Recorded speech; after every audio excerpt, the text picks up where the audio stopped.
વડોદરા શહેરમાં લાંબા સમયથી નાસ્તા ફરતા આરોપીઓને પકડી પાડવા માટે પોલીસ કમિશનર શ્રી નસીમા કોમર દ્વારા કરવામાં આવેલી કડક સૂચનાને પગલે ક્રાઇમ બ્રાન્ચને મોટી સફળતા મળી છે। પોલીસે વર્ષ 2013માં વાડી પોલીસ સ્ટેશન વિસ્તારમાં થયેલી ઘરફોડ ચોરી અને છેતરપિંડીના ગુનામાં છેલ્લા 13 વર્ષથી ફરાર આરોપીને ખુડિયારનગર વિસ્તારમાંથી દબોચી લીધો છે।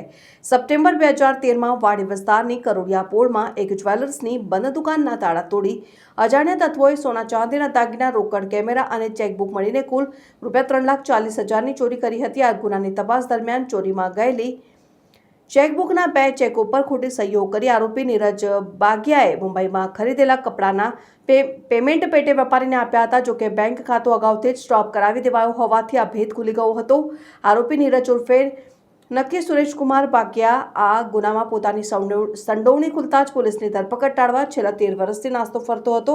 નામદાર કોર્ટે પણ તેની વિરુદ્ધ વોરંટ ઇસ્યુ કર્યું હતું અને ક્રાઇમ બ્રાન્ચની ટીમે ટેકનિકલ અને હ્યુમન ઇન્ટેલિજન્સની મદદથી તપાસ કરતા બાતમી મળી હતી કે આરોપી હાલ ખોડિયારનગરમાં આશ્રય લઈ રહ્યો છે। જે આધારે પોલીસે ખોડિયારનગર ડીમાર્ટ પાસે વોચ ગોઠવી તેને ઝડપી પાડ્યો હતો।